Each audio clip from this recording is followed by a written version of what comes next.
And I don't want to say clones, because I really hate black metal clones of other bands that have already done something great. But I hope they take influence and try to incorporate something along the same lines to really try to get that void absent kind of feel. Um, First and foremost, we'll get to the music itself a little bit later, but lyrically, it's very thought provocative.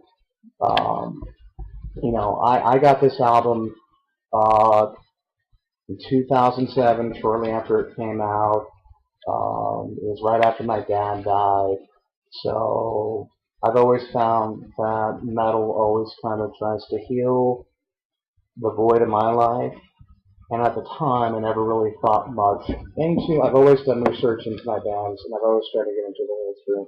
And this is many, many years before I really actually start investigating into, let's say, secret societies, the Illuminati, the Freemasons. Not that I have anything against, nor am I for either one. I'm always fond of the imagery in this album. Just in the several hours looking into the lyrics and whatnot, I see that there's a lot of symbolism, which is very prominent in any society. You know,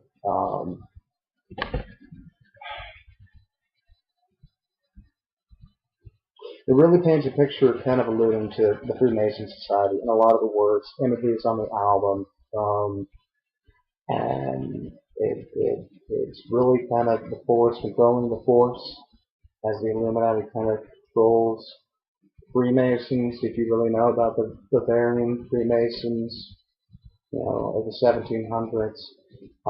Not saying that they're, let's say, like modern rap culture, where it really kind of comes out that they're really kind of working for the group, but more in the black metal sense, they're kind of, as I said before, they're kind of howling mockery at the whole idea.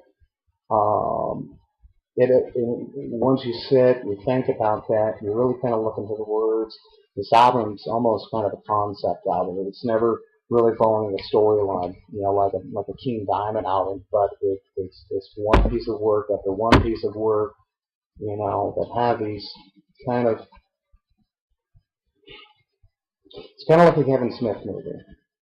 It never really has the same story, but it's all connected in the same universe. Really bad analogy for a metal album review, but that's really the only way I can really put it. Um, Everything's very kind of ambiguous, and a lot of the wordplay. In the song Eliminate, amazing, very depressive song. Um, Probably the closest thing you might ever hear a Norwegian black metal band kind of going suicide black metal, regardless of the fact that, Hellhammer has worked with Shining in the past, but it's probably the closest I've ever really heard. It's really that depressing musically, not necessarily just lyrically, but kind of coming to it, looking through, finding some of the hidden meanings, and of course, it's all into interpretation, but the words are there. You always have to look into the words, and that's kind of the thing that really kind of appeals to me. And a lot of the black metal really kind of makes you think. You really kind of have to do some research on some wordplay and find out what really they're talking about. There's a quote in here. They say, "Our complex evokes the real force." The real force, as finding out what it means, it is based off a novel, The Real, talking about the coming race, a subterranean master race. Yeah, it's very Nazi symbolic. A lot of things in black metal are, even if they are anti-Semitic or not, if they're pro-Nazi socialism or not, just the whole idea behind not even white pride, not pro-genocide, but just in the fact that they are a society that has came from a Nazi-controlled state. Even though it's been 60 years, it's still there. You really kind of can't get around it. It's what you were built up into. So I'm not really blaming them. You got to go into it with an open mind. But even then, even if you're not really looking at the Nazi symbology behind the master race, a lot of allusions to the Illuminati is kind of finding the true origin. A lot of people talk about that we actually were hybrided from alien races. There was a through line that was meant to be, that wasn't meant to be bred with the other human beings. Whatever. The R complex, what they talk about. What the R complex is, based on research, is talking about the suggestion of the reptilian brain. It kind of gives us the animalistic brain. When you think pituitary is kind of the base of the reptilian brain. When you think of adrenaline rush, fight and flight, that's part of the reptilian brain. So R complex equals the virile force. There's a lot of symbolism, and even what you read and research what some of these words might mean, and how Attila kind of lays these out.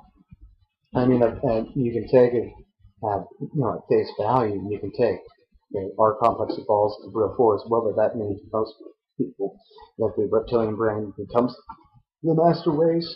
The R complex turns into real force. It influences it. It eventually becomes. I mean, even once you get at face value, you can make your own interpretations based on the symbolism of the words.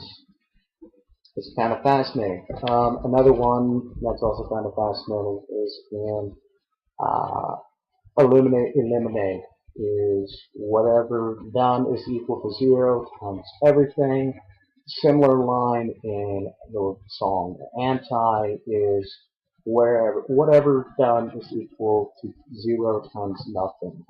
Really, in this, zero is everything, zero is nothing. It counterbalances itself. When you kind of look at the theology, not the theology, the theory of where zero comes from, where, the closest thing that I really can think of is alpha and omega.